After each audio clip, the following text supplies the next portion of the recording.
और आपकी जिंदगी में उसकी अहमियत को। ING Vysya bank, retail, wholesale, private banking.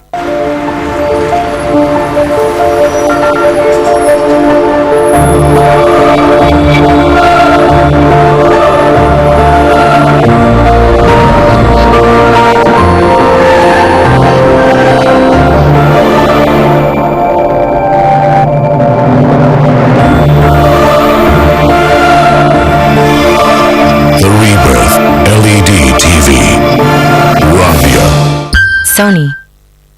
Honey, have you seen my car keys? The new Nissan Sunny, stretched in size, stuffed with features. It's not just a car, it's a car.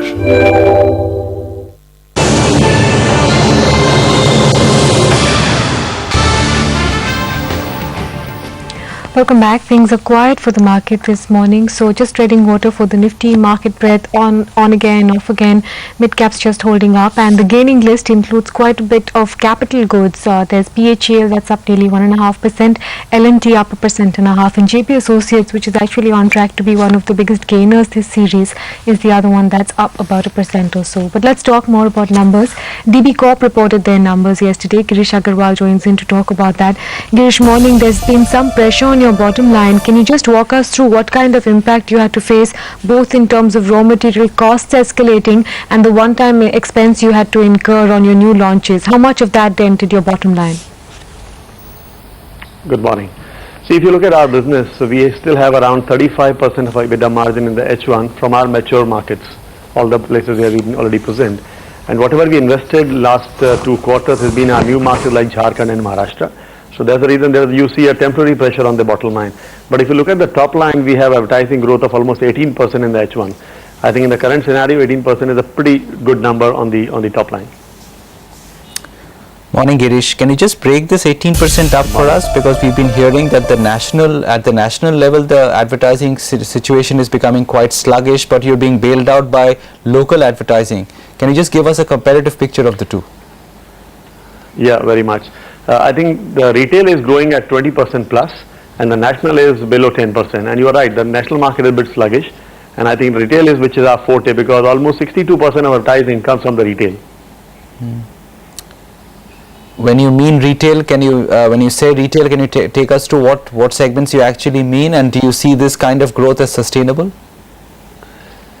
See, all the advertisers, those who are present in our market, living in our market like Madhya Pradesh, Rajasthan, Gujarat and all this, advertising local to local. It could be education, it could be real estate, it could be lifestyle and all those. Those who are not managed by or monitored by their head office sitting in Delhi or Bombay. That's what retail for us. And I think looking at the scenario in last, I would say 15 years, my experience says that retail is the one which really keeps looking at the market on a weekly basis. So there's no CMO sitting there who decide that the market is sluggish, so I'm off for 3 months. They see on a weekly basis, and that's the reason they understand the pulse much better, and they keep supporting us. For the second half then, Girish, what do you think may be a sustainable track in terms of ad revenue growth for you? See, my concern is again the national advertisers only, because we are not seeing any clear picture from the national advertisers. Even in this month of Diwali, there is advertising, but again largely skewed towards the retail guys. So national guys have not yet given any clear indication. I hope the market improves a bit this month onward, so the national advertiser also comes back. If they come back, then I think a number upward of what I've achieved in H1 can further be achieved. And how will that sit in with circulation revenues on a blended basis, Girish, both your mature and new markets? See, circulation-wise, our growth is only happening because of the additional increase in the copies. Like, for example, last year we were at 38 lakh copies, and in this quarter we are at almost 45.5 lakh copies. So the growth in the circulation revenue is morely because of the new copies which we are adding on. Almost 17% new copies we added on in last 1 year's time. And we don't intend to increase any major cover price. So we don't see any spike coming on the in the circulation revenue from that front. Your raw material costs have gone up quite a bit in the current quarter. Do you see that denting margins going forward? See, raw material, if you break it down from 38% the growth which we have in the cost of the raw material, 16% is on account of the pricing and the balance is on account of the circulation. And looking at the market now, I don't think the newsprint is going up any further. That's what the indication we have clearly. But the problem what we have is the dollar. Like this quarter, we lost around 6 crore from the dollar because we bought the dollar that time, booked at 46 point something, and today is 49 point something. So that could be an impact. But otherwise, in absolute term, the newsprint price, which is hovering around 31.2, is not going beyond that. Good luck, Girish. Thanks for joining in today. That's DB Corp. The stock is seeing a little bit of pressure, though, down 3% today at 223. Move on to Thermax, where results came in yesterday. MS Unnikrishnan from Thermax is with us now. That stock has moved up 3.5% because results were quite good. Mr. Unnikrishnan, morning. First, if you could take us through the kind of order inflow and booking that you're witnessing or have witnessed in the previous quarter. Any sluggishness there, or do inflows continue at a good clip?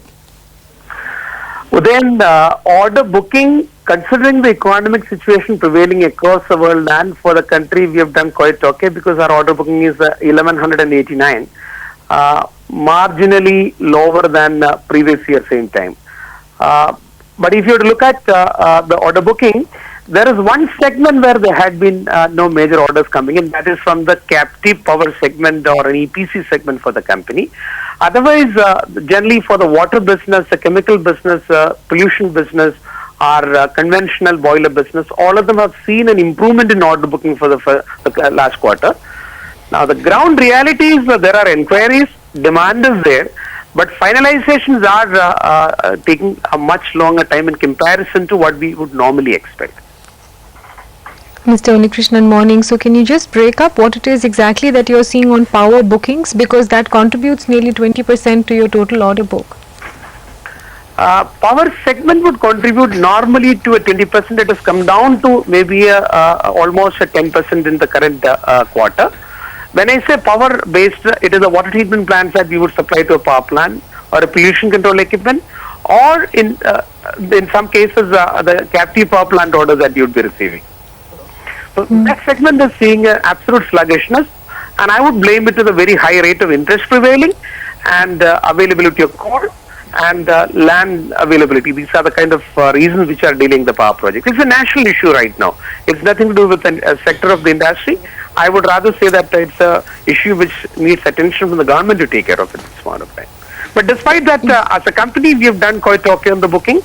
It could have been better, but certainly we have done fairly well in the rest of the sectors. You participated in the recent NTPC boiler tender as well, Mr. Unnikrishnan. How much pressure are you facing on the pricing front?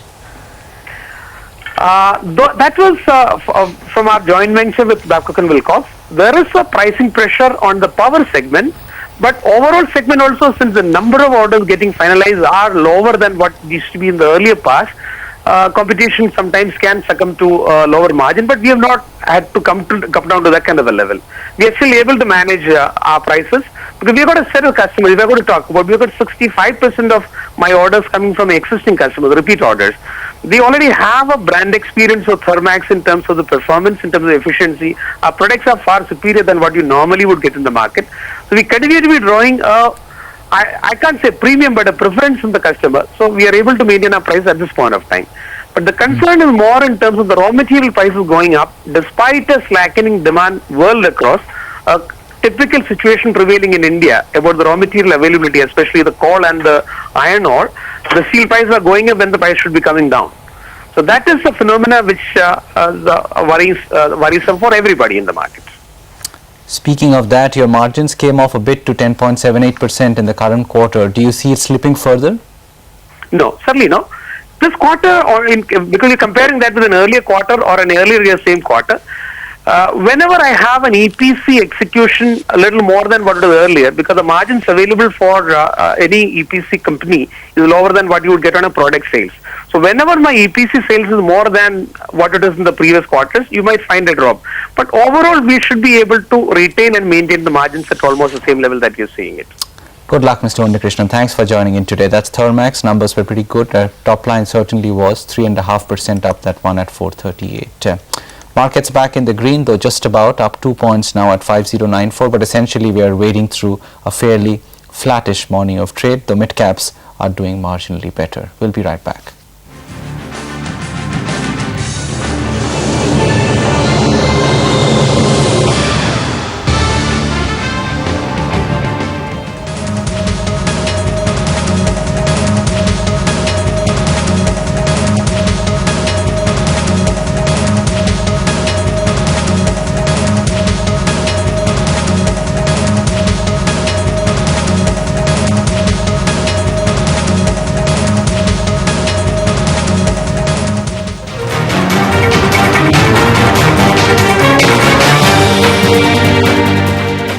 This time round it's been a more gradual slowdown, but the difference is this time round you've got worries about the US and about EU, and now worries about China slowing as well, so there's a bit of a perfect storm. What is your sense of where Europe is headed over the next 3-4 months? Our best guess would be some form of muddle through, maybe some orderly default, but it's going to remain uncertain for a while. Do you see a climactic kind of bottom happening in the October-December quarter? It feels as though it's approaching a climactic bottom, whereby there will probably be some policy change that will probably reassure people that it's not the end of the world, at which point markets, I think, will turn very sharply. Do you think this global bear market lasts for a few more quarters? If Europe gets sorted out and the US is seen to be not plunging into a recession or double dip, but actually making some slow but steady progress, then I think the outlook for the emerging world in particular will start to look good. What's your own gut feeling of where the bottom lies for India? How much further from here? I think India always is a bit more expensive than other emerging markets because the returns are generally higher, so it probably has a little bit further to fall. But the growth is so strong, the growth potential, and given the fact that the RBI has tightened an awful lot and inflation is rolling over, I think again, within the next 6 months we will be through the worst for the Indian market.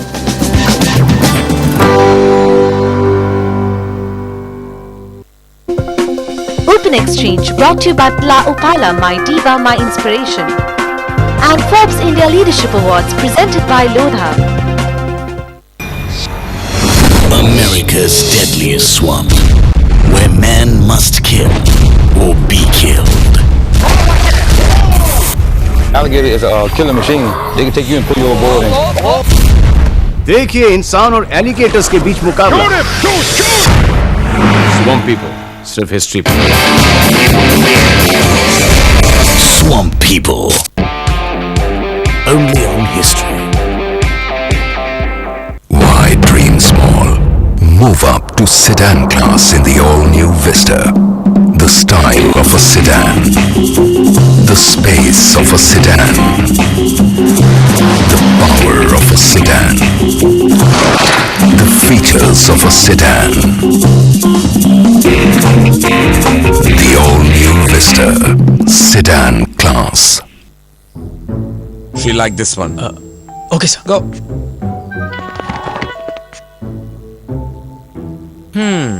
No. Get the tall chair here. Film screening at home. Where's the screen? Everything else, I check myself. But for my movies, I have my Lloyd LED TV. With rich, mesmerizing colors and lifelike sound, it brings home the true magic of cinema. That's my screen. CNBC TV 18 and Trustline present Investor Camp. Register now.